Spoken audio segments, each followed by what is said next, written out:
Welcome to Homeschool Your Way. I'm your host, Janna Cook, and Bookshark's community manager. In today's episode, I am joined by Renee Tilby. She is from the TheFlippinTilbys.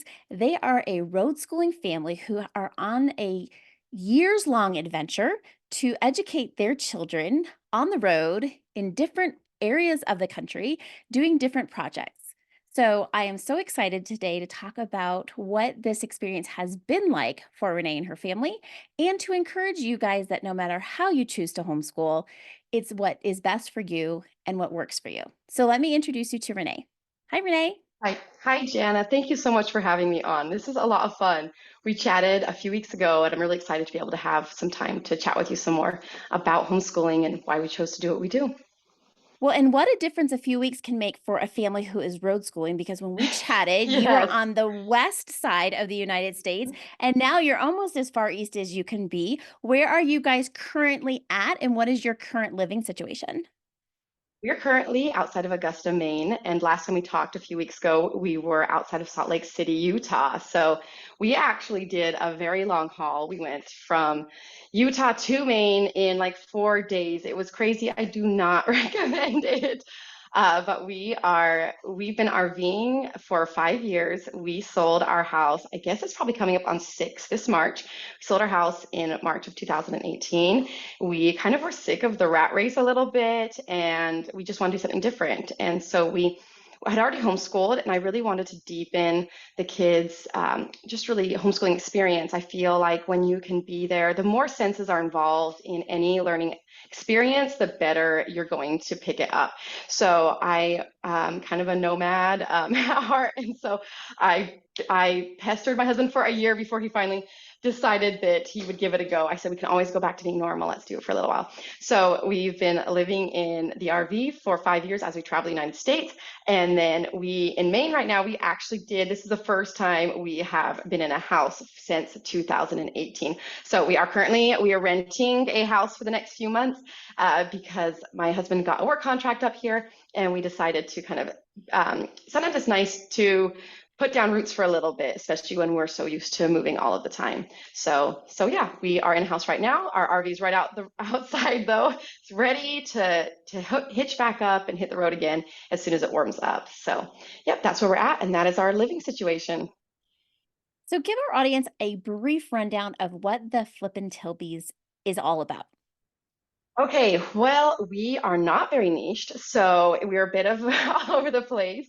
We, I guess to kind of explain the whole thing, maybe I'll start. I'm also a product of a homeschool education, or mostly homeschooled education.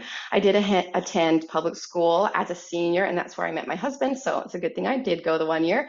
But other than that, completely homeschooled. And then I never wanted to homeschool my children, but my daughter, when she was, kindergarten, she went and it was fine. And then first grade, we kind of ran up against these things where she was way ahead in language arts and way behind in math, and they wouldn't let her bring water to class, and so she get headaches and like just like a lot of weird things. And I tried to work the teacher, and after months of doing this and it not really working well for us, I was like, gosh, I know how to homeschool. Like, we'll pull her out. It's first grade. I'm not going to detrimentally affect her too bad if we mess up first grade, she'll probably be able to be fine, moving forward. And um, pulled her out, homeschooled her, loved it. And then as the boys came up, so we have 5 children, our oldest is a girl, and then we have 4 boys. As the boys started becoming of school age, I was like, I actually really enjoy this. My mom homeschooled all 9 of her children, me and my 8 siblings, and worked and went to school. And so our homeschool education was very much like, do your Saxon math book, do your language arts, like bare bones. Here it is, what you need to do. Show me when I get home from work. And I realized that I had this opportunity to homeschool the way that I had wanted to be homeschooled. And not that there's anything wrong. My mom did what she could do, right? And so we kind of leaned into it, field trips. I'm not a good structured person anyway, so I loved being able to have slow mornings. I loved being able to change their math curriculum when it didn't work well for how they learned. I loved being able to do subjects all together instead of segmenting them into grade levels. So yeah, eventually just fell in love with it and became a totally on board homeschool mom.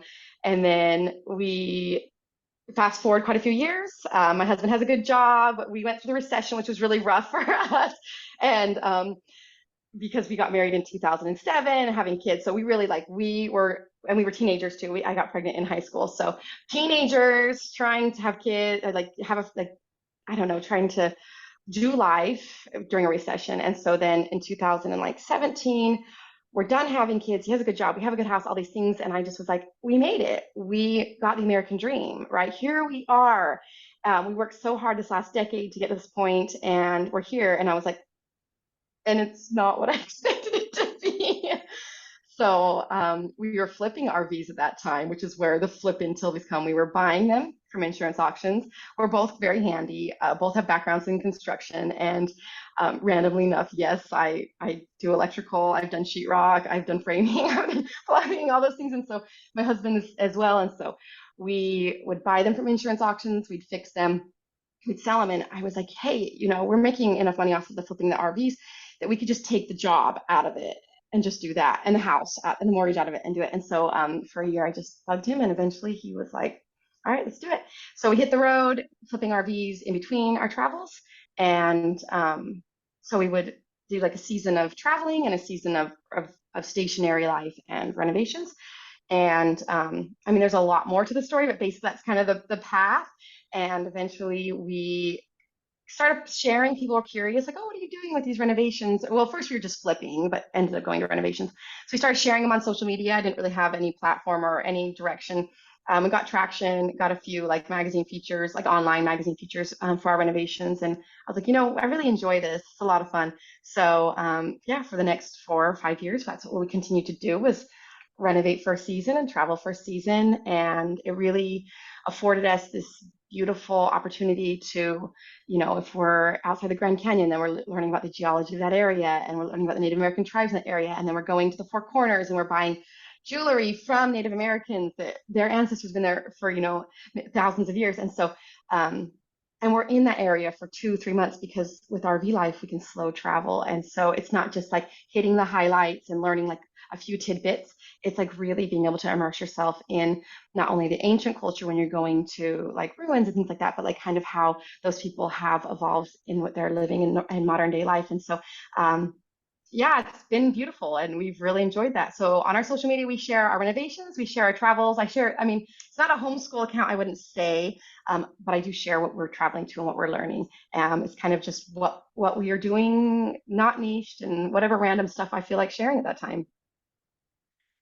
I really enjoyed I was talking to one of our, marketers over here at Bookshark, and we were like, "Yeah, she does the power tools." Like, it's not just that she's not just the support of the numbers or the designer, but she's Yep. actually in there doing the work right beside her partner, and we thought that was very encouraging, not that we need girl power, but sometimes we need girl power, so Yeah, well, I think a lot of women are intimidated by that, because you're not seeing a lot of examples of girls just picking up, a drill, and they're building things. And so I was lucky enough that my grandparents they helped raise me. So it was my mom and my grandparents that I lived with most of my early childhood.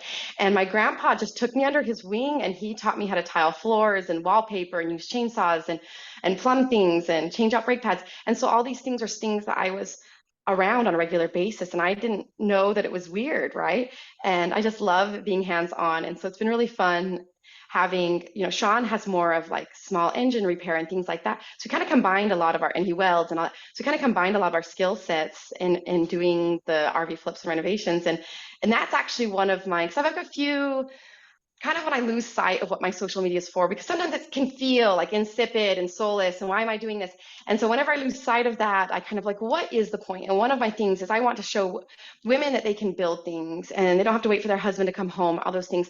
I want to show, I think the overall point of it is to show people they can live outside of normal, like the normal box, right? You can live in an RV, you can homeschool, you can pick up power tools. So I kind of have to go back to that being what I want from that platform to inspire people.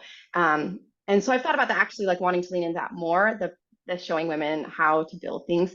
And that has been something I've like contemplated maybe doing more content around that, because I like seeing other women who do cool things. And like you said, so many of the women out there, especially RV, renovations, the husband does it and the woman does the design, which is fantastic. Design's not easy. In fact, I feel like I'm way more capable at building things and designing things. So like, the pretty is actually hard for me. So, but it has been fun to develop that. So I appreciate that you notice that on my social media platform because it's not something I lean into super heavily. I can relate. I was raised by my father was in construction. And so the hours that I have spent at the lumber yards, painfully going over each board that he would pick for the next thing that he was Yes. doing. And a lot of times my husband will say, "How do you know that?" My husband's very Mhm. handy for sure, Yeah. but he'll say, "How do you know that?" And I'm like, "I don't know. I just know it. Like that's the right way to do it." Like it just you don't even realize it's really What you're interesting. It's picking up. almost like education, right? I mean, that's a form of Yes. education. It's what we as parents model for our children, whether it's reading for pleasure or being curious or always looking for learning opportunities as adults. Like that type of education is so powerful. We won't even see the Absolutely. fruits of that as homeschool parents until our children are adults and then they're starting to do things and people were like, how do you do that, or why do you want to know how to do that? And they'll be like, I don't know, it's just how we do it. Like it's how my brain Right. works. It's what I've been around. It's what I'm comfortable with. Yeah, and you pick it up. And I think that actually, when I was talking about my grandpa, I wanted to kind of say that he really modeled to me kind of that. I wouldn't, I mean, maybe that's unschooling. I'm not really sure what that, but it's just life skills and you're learning through doing. And so his education was huge for him. And and I think that really he did model the types of behavior that he wanted us to do. And you don't realize how much that's imprinted in you, like you said, until you're 30 years old. And you're like, I don't, it's really easy for me because you saw it so many times, because you you are around it. Anytime my kids, I'm bothered they're not reading enough. I'm like, oh, well, I'm not pulling out real, actual physical books. As soon as you model that behavior, then it's so much easier for them to do it. So I'm extremely grateful that my grandpa, so many different behaviors from how he treated people to his work ethic really became who I was. And so if we think of education as being so much broader than simply making sure that they read, write, learn math, I think that it becomes this beautiful experience that we get to curiously move through life with. And I love it. And that's what I want. I want to instill a love of learning on my kids and a learn and like curiosity, deep curiosity and love of learning. And being able to do that through travel has been amazing. I remember when my daughters were publicly schooled and they were so stressed out about the test, Mhm. like being able to prove how smart they were. And Right. I, even now, I actually just had a conversation with my freshman and I was like, you're smart, right? Like that number on that test does not explain or even demonstrate your intelligence. So it was a concept that maybe you're struggling with, but that's learning. Like that's how you Right. learn. And we get caught up in quantity, and that is not life. I mean, when's the last time you took a test in adulthood? I have not Right. tested for anything. I mean, I've been tested, Renee.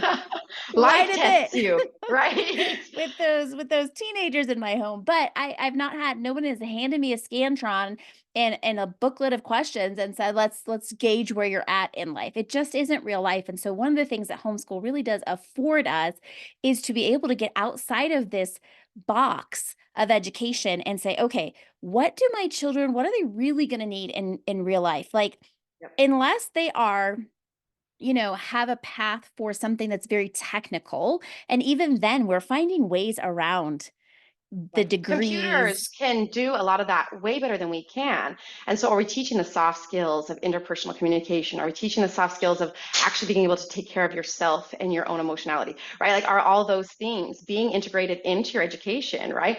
Are we just so worried about making sure that they can? I mean, I think basic math skills are super important. Like, do not get me wrong. Like, I wish I could be like an unschooler, but I can't. Like, I want my kids to have basic education, but I would rather them, if I had to pick, learning how to do like long division or being able to manage their own emotions. Like I'm picking emotions every time, right?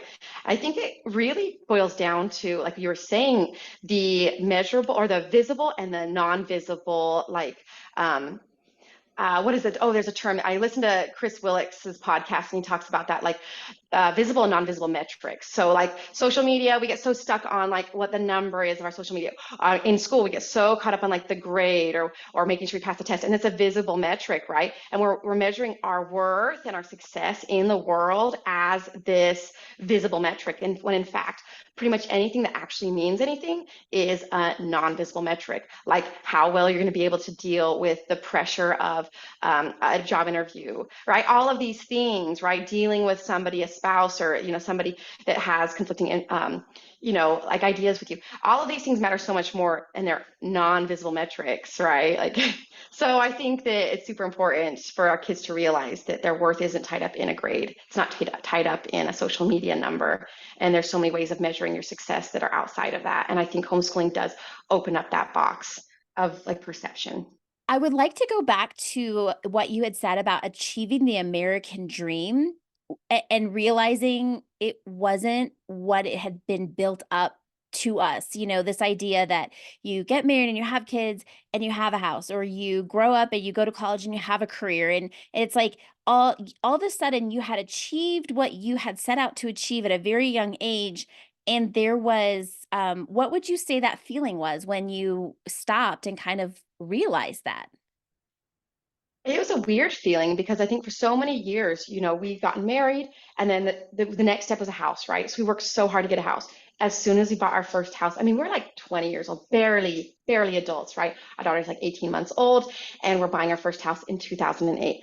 And months later, the market crashes, right? And so the next handful of years, we're just trying not to get our house foreclosed on. And I'm pretty sure we counted, my husband, he went through something like 12 jobs in 4 years. Like it was crazy. So we're just like, we had the goal of like basic amenities, right? Like basic needs still. And you work and you work and you work, and that's the goal, and that's the goal, and that's the goal. And then he got a nice job, a good government job. And then it was like, okay, now we want a nicer house, so we got a nicer house. And then like we got all of those things. And then as soon as I was like, what's the next goal? We have the house, we have the job, we have the kids. What's next? And it was almost like this feeling of emptiness where it was like they promised that this was the path to like happiness. This is what people do. This is what society tells us is a successful, like a mark of success. And I was like, and here I am. I mean, I don't think I was even 30 yet at this time. I had all of my kids before I turned 30. That's what happens when you start at 18, I guess. Not advisable. But so I'm 29, and I'm like, what do I do with the rest of the life, right? There's a lot of life left. And I really sat back and imagined, like, if I could imagine the most perfect childhood for my kids, what would it be? And I only have like, I think I realized at that time, I mean 2018, Audrey's probably like 11. And I'm just like, I have this much time with these kids, this much time. What can I do? And I was like, I want to do everything as much as possible. And so I felt like the house and the mortgage was what's keeping us down, because that's why we had to have the higher paying job.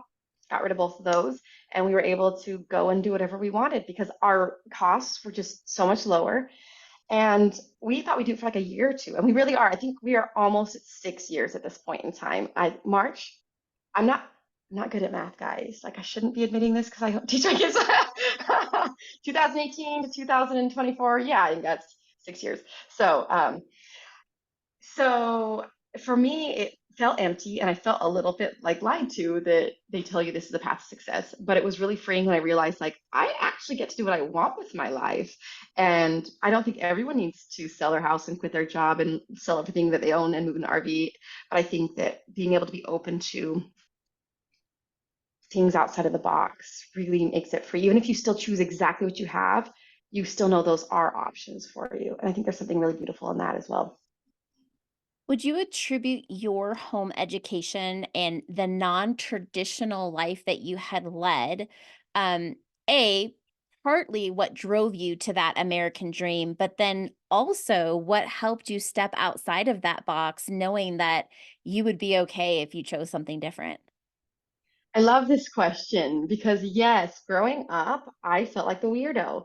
I was homeschooled in California in the 90s and early 2000s, and it was California, for all of whatever you want to say about it. Actually, has a fantastic home education program as long as you go through one of their charter schools, and that's what we did.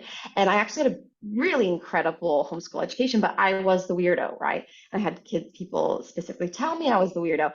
This is very difficult for me. So I did. I don't think I've ever actually really thought of it in that way, but I love that question. I think it did make me want to be more normal, right? And follow kind of the status quo and not be the weirdo. And did resist that like abnormality. I think that was instilled upon me because I wanted to be perceived as more normal. But every step think I feel like I took in my life progress, the more that kind of outside the box thinking kind of came back to me and came back to me. And I think now at this point I've just completely embraced it. So then yes, as far as wanting to do like leave the American, the American dream, right? I do think that my unorthodox upbringing and my very like open-minded upbringing, which I would say because I was raised very, very religious, but then then like the homeschooling and my grandpa, taking us like on these wild adventures and like I feel like it was very structured, but then we also had it very like outside the box. And so as far as having that, yes, I definitely feel like it made it easier for me to wrap my brain around moving into an RV and traveling. Whereas my husband, who was public school education, and he's very intelligent, very successful, but it was so, and it has been on all of my random ideas, much harder for him to wrap his brain around that unorthodox, whatever Renee is bringing to the table at that point in time. So yes, I think it drove both of those. And I think that was that was a fun question to kind of think through. Well, opposites definitely attract. And I think a lot of homeschool parents, families with partners, you have one who is 100% on board and they're so passionate and they're so excited. And they're kind of that personality that's able to think outside of the box and be a little bit more creative in that way, because I think the in the box people are just as creative, just but it comes out in different ways. And so we have a similar story. I was homeschooled, similar time. My husband was public schooled. It was like, that's not how we do it. It worked for Huh? you, but and then when he was like, maybe we should homeschool our kids, I was like, no, that sounds awful. I don't want to do that. I'm Yes. on my career path. I'm ready to get the kids in school full time and see what I can do. And then yeah, then all of a sudden you're like, this is kind of not what I thought it was going to be. And so I too was like, okay, maybe we should do things differently. And then we finally got on the same page. And even in the beginning, it's like, are they doing what they're supposed to be doing? Are you sure they're learning what they're supposed to learn? And I was Yes. like, listen, trust the process. You were public schooled and you hated school and you got out as quick as you could. And you took a Mhm. job that you've been out for 25 years that probably for the last 15 have been very hard. And you didn't feel like you could leave because you were on a path. I was like, let's give our kids something different. Let's have them love what they're doing, regardless of the amount of money that they make, help them understand that depending on what you choose will then dictate where you live and what you have. And if you're okay Yes. with that, that's okay with us. But it's kind of that like I was raised a little bit more like by hippies and my husband was raised by bankers. So there's that clash right there.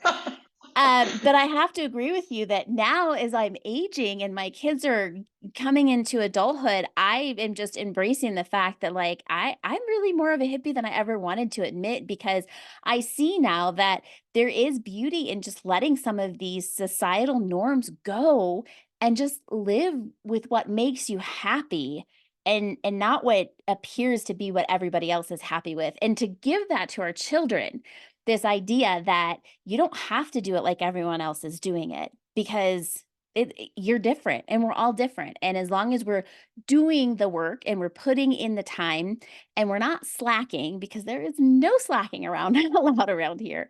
But it really does. It's amazing how things can come full circle. And I attribute to my place at this point in my life to this idea that I didn't have to do it the way everybody else was doing it. And I hope that my kids are catching on to that too.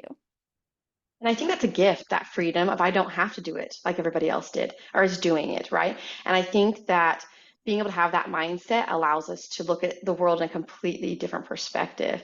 And all that you said, I completely resonate with. Sean was the same way. He was very like, are you sure that they're up to grade level? Are you sure that this is going to hurt them long term? And I would say, like, well, do you think I'm not educated enough? Do you think I'm not intelligent enough? He's like, I know, but you're just unique. Our kid's gonna do that. And so it was just like this like give and take. And after a few years, he just stopped saying things like that. You know, when the kids are telling him, oh, we need to go to Kitty Hawk and I want to go see the Wright brothers, and they're talking about lift and all these things and flying. And he's just like, I never learned any of this stuff.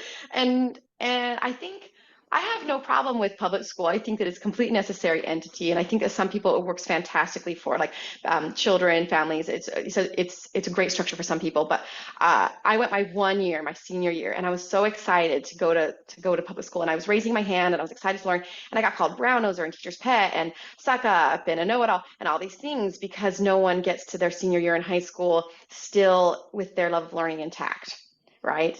And I did, and I was excited to be there. And so that was a thing. I was like, I want my kids, at least for the elementary, middle school years, to be homeschooled. I want to develop that love of learning more than anything else because once I think like once you go to high school, like you've kind of a lot of that's already been set in you.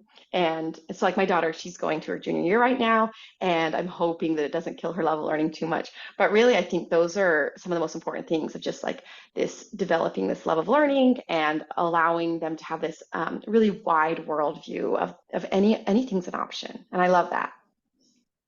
Now, when you were looking to homeschool, when you first started back, when you decided to pull your oldest daughter out, what were some of your natural fears, even though you knew you were a successful product of it? I mean, did you still have those natural fears of, is this going to work? What am I going to use? Am I enough? Because I think those are such common fears for people who come into it who have no reference. But I know that it was a common fear for me, and I had reference. Exactly. I think people assume because you were homeschooled that you're just like, oh, I got this. It's gonna be fine. It was not. I was terrified. I didn't want to fail her. I felt, especially like math, I definitely am not as strong in that, that I was going to, yeah, I was gonna have, she got holes in her education. I worried about socialization, which is ridiculous, right? Like I had plenty of friends, but I still worried that I would socialize my child. I definitely worried that I wouldn't be enough, exactly like you said, that I wouldn't be enough. I wouldn't have enough patience, time, structure. I'm not that super like type A. I don't have any charts. I don't have all these things laid out. I'm not lesson planning every night. And so I'm very a little more like, I don't know, I am hippie. Like I actually joke about that a lot, very like go with the flow. And so I was worried that my lack of structure would be detrimental to our homeschool um, as a whole. And honestly, sure, I've had to kind of rein that in a little bit, but being able to be fluid actually has been, I feel like, a bane or like a boon to our homeschooling instead of a detrimental thing. So yeah, I definitely struggled. In fact, the first year we homeschooled, I didn't even homeschool. I just did like some online program that was terrible. But I was so worried about my own ability to teach my child, but I knew that going to school wasn't good for her.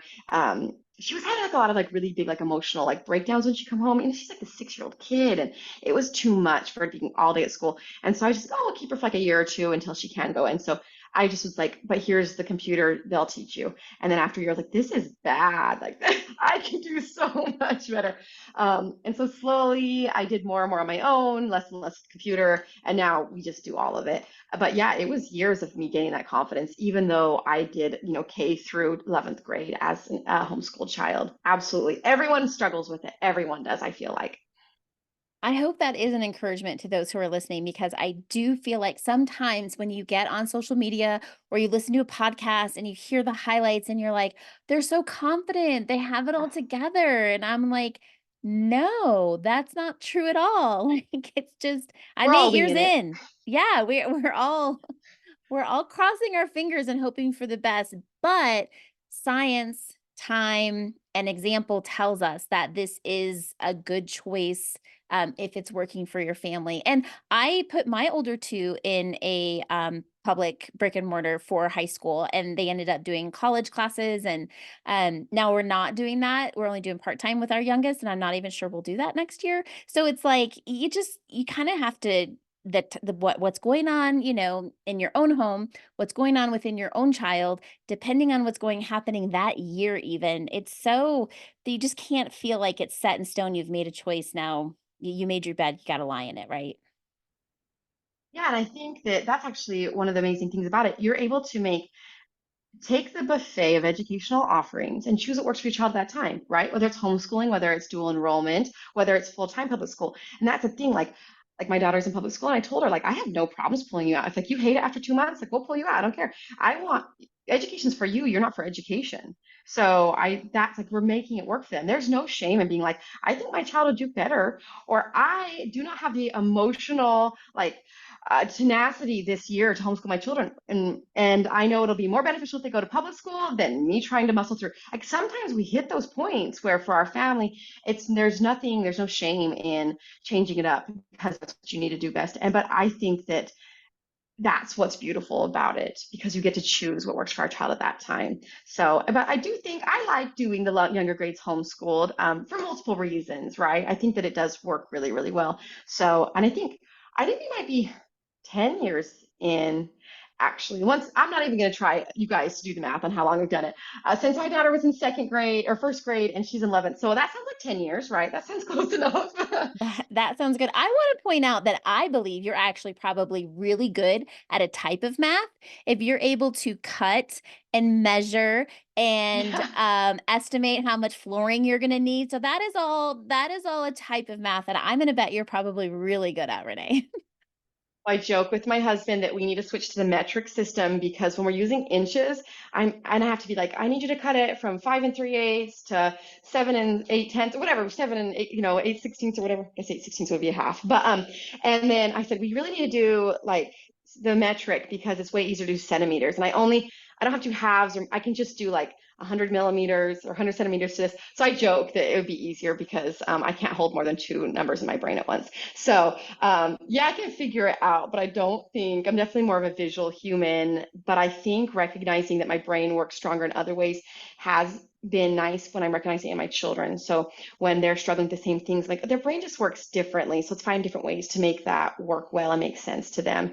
So I think it's nice having me and my husband being very different as how math works, really is how anything works. Because then I can like, this kid works better, like their brain is more similar to yours, how help teach them this concept. So um, yeah, math still I do struggle with, but you don't have to be good at math to teach math. I'm just gonna say it. You don't. There are so, you got Khan Academy online. You've got like what is it, Nicole the Math Lady. You have so many programs. You just have to know how to search in order to teach your kids. You do not have to be good at math. I think like my daughter, she has great math grades in high school right now, and I've taught her the whole time with the assistance of online resources. So you don't have to know everything to teach your kids, and you do not have to be great at everything or really anything to teach your kids. You just have to know how to find people who are better at teaching it than you are.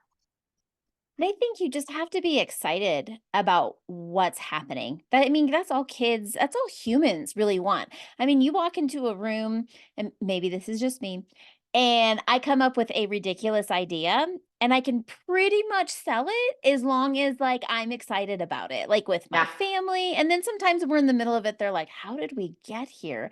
And I'm like, "Well, I was excited, so you guys got excited, but it kind of didn't turn out how I thought it was going to turn out, but it's still it was working." fun. Yeah, yeah, and that outsourcing, there's no shame in outsourcing anything at all. Like, that's still, that's still homeschooling because you're choosing and you're doing what's best for your child, and so I totally agree with that. I will say that I always felt like I wasn't very good at math until I started teaching my kids or helping my kids with math. I don't know, they kinda are self-taught, but then I would come in and help when needed, and I was like, "Wait, I kinda like this. I'm actually kinda good at this." But when I was learning it in my middle school, high school years, I just kinda had this concept like, "Oh, I'm horrible at this. I can't do this." And were renovating one of our, we were putting flooring in a house, and my husband and I cut the same piece over and over and over and could not get it right, and I was finally like, "Listen, I know I homeschooled, but I took geometry, and I know that this has something to do with angles. So let me just think about it for a little bit. I don't know if I didn't have a formula. I had no numbers. I couldn't tell you how I figured it out, but I was like, I know that it's somewhere in my brain." And we finally did get the angle just right. Okay, and angles are the hardest. Like if you're trying to do crown molding or trim work and you're having to do those angles in the 90s and the 30s it's so difficult. And it is really funny to like very almost comedic to see the different process how Sean goes through, my husband goes through to get the number and how I go through. And he'll watch me and he'll be like, there's no way that's gonna be right. And I'm like, it makes sense to me, just let me do it, whatever. And I'll cut it and I mean it's not always right, but sometimes it'll be right. And he's like, how did you even get to that conclusion? Because my brain processes through math completely different than his does. So yeah, it's it is definitely it is nice to outsource that though when you are teaching your kids. And I think that's probably the biggest hang up for people when they are wanting to homeschool their kids. It's like it's I feel like math is, right? Like I can't teach math, I'm not good at that. Um, and I think how my kids are learning math is so much easier than how I learned it. And so I definitely have had similar experiences where I'm doing my kids math or I'm not doing it, but I'm helping them. And they're definitely where it's more like self-taught and they watch their little lesson and then they do it in their books. And it's very nice. But when I come in and helping them, I'm like, oh, like this actually makes way more sense than how I learned it. And then it's nice because then, here I am in my mid 30s and I'm learning how to do it in a better way. And I feel like a little more capable. And that actually one of the things I love about homeschooling the most is like I get to learn. I get to learn with them. And I obviously still retain that love of learning and I want to continue learning for as long as possible. Yeah.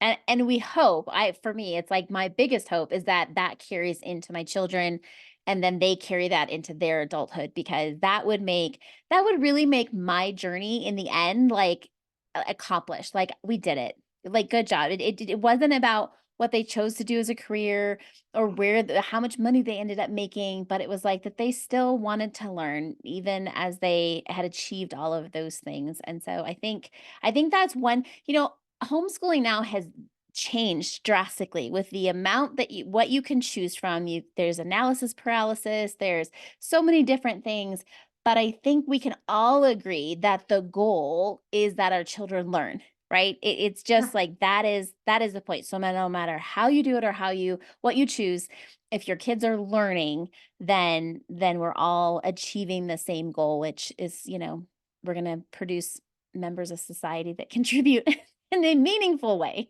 Exactly. Exactly. And I liked you said it earlier in the podcast. You mentioned you're not concerned about how much money your kids can make in a career field. You're just concerned that they choose a career field that is like fulfilling to them, something they enjoy. Because really, like no matter how much money you make, if you're doing something you hate day in and day out, no amount of money is worth that. I think money does bring a level of security and like happiness, I guess it can, but it in itself does not bring happiness. Doing something fulfilling that brings in enough money to live a happy, comfortable lifestyle, that's the goal, right? And I think teaching kids to kind of be broad, ask my husband, like, when you were a kid, what do you want to be when you grew up? And he's like, a doctor. And I was like, why? Like, do you want to help people? He's like, because it made a lot of money. Like, that's it. That was the parameter for choosing a career field. And then he asked me what I want to be when I was a kid. Like, it was literally 100 things because I felt like I could do anything. The whole world was open to me. And my oldest son, he's 14, he was asking yesterday, he said, are there businesses that would let me come and like work for them for free in order to see if like I liked the business. And so I was like an apprenticeship. And he's like, I guess, yeah. And so he is making a list of different like metal workers in the area that he's gonna call up and ask them like, hey, if I like clean up your shop for an hour a week, will you like show me some of the tricks? Because he wants to learn how to make swords. Like, and I could be like, that's not a great career field, Mason. You're not gonna make any money making swords. But he's 14. If he wants to think he's gonna be a sword maker, like that's great. Go ahead, do it. I'm gonna support that as much as I can. So I think it was so fun to see that. He's 14. He's kind of becoming his own human at this point in time. And like, okay, hopefully I did foster that. Like you open perspective on what you can do in the world. And it was fun to kind of see that play out yesterday. Yeah. I would say one of the biggest hurdles that homeschool parents are finding is to get out of their own way, to get out of this idea of how they did it. So then they have to replicate that in their children. And so they make that first step of getting outside the educational box and choosing to homeschool. But then they kind of feel uncomfortable because they are in a space they've never been before. And then they start questioning everything. But it's like, again, just like trust the process. Like, let your kids enjoy, let them have a space where they can say, hey, I think maybe I want to contact welders in the area. I mean, like, you're just like, oh, no. Immediately I thought, what if he gets hurt? What are the insurance things involved? And it's like, stop, just stop. Like, let those kids explore. Don't crush the dreams, even if they are so ridiculous. Like, Yeah. like, you're not gonna make any money, nobody buys swords anymore. Like, no, like, that could lead to underground welding, which, by the way, is very lucrative. We were actually talking about that, some of the highest paid, because my husband's a welder, and the kids were saying the underwater welding is like the highest paid, one of the highest paid jobs. And so it was just kind of fun to see, them talk about those things. And then, sure, like there's probably hurdles. It probably like liability weights. He probably can't do something like that. But like, I'm going to let him find those hurdles himself, right? I'm not going to tell him no. I'm going to let him find that wall and figure out if he can climb over or if it's something he needs to navigate and kind of change course. But yeah, like actually one of my biggest tips when people ask me about homeschooling, I definitely don't like fancy myself a homeschool guru at all, but it comes up in conversation. So when I do give advice about it, I say like don't try to duplicate the public school environment in your homeschooling. Don't try to segment every grade, every subject, because the most beautiful learning experiences happen when you're all learning together and you're overlaying subjects. It's like we're reading a book about Pearl Harbor. And so we're learning about, obviously it's history, right? And it's a book, so we're reading it. And so we're passing around, other people are reading it. So then it's literature. So it's history, then it's literature. Then we're looking up different like boats and torpedoes. And then the kids want to know about like how torpedoes actually move and how submarines work. And so then it's science. And then, and then it's politics and then it's civics. And all of these things we're doing in the same half an hour where we're all the grade levels are sitting at one table. Sure, is a 6-year-old going to really remember all of the details about Pearl Harbor? No, probably not. But it's going to, the next time he reads it, he'll be like, oh, yeah, I remember that. And he's going to learn as we move forward. And so I think that the biggest tip I always tell people is to like, don't duplicate the public school environment and try to combine as many subjects and grades as possible, because that's actually way more representative of the world as a whole, right? When are we ever learning one thing with the same people the same age as us from the same socioeconomic background? Like basically never. So it's actually way more representative of life as a whole when you combine ages and you combine subjects. So yeah, like you were saying, I think people get intimidated because if they try to duplicate the public school environment in their home. Well, I think that is a great homeschool hack. And so, as we wrap up, I just want to encourage our listeners to check out Renee's Instagram. We're going to put all of her information in the show notes so that you can connect with her and her family, follow her travels, get inspired to maybe pick up a power tool if intimidates you in some way. So, Renee, thank you so much for being here today. Thank you so much, Janna. This is so fun. I know. I think we just need to like get coffee together or something and hang out, because we could definitely talk, I think, all day long about homeschooling and all sorts of stuff. Well, when you pull that big fifth wheel through my area, make sure that that happens. Perfect. I'm definitely going to take you up on that 100%. Thank you guys for watching and listening. Until next time, bye bye.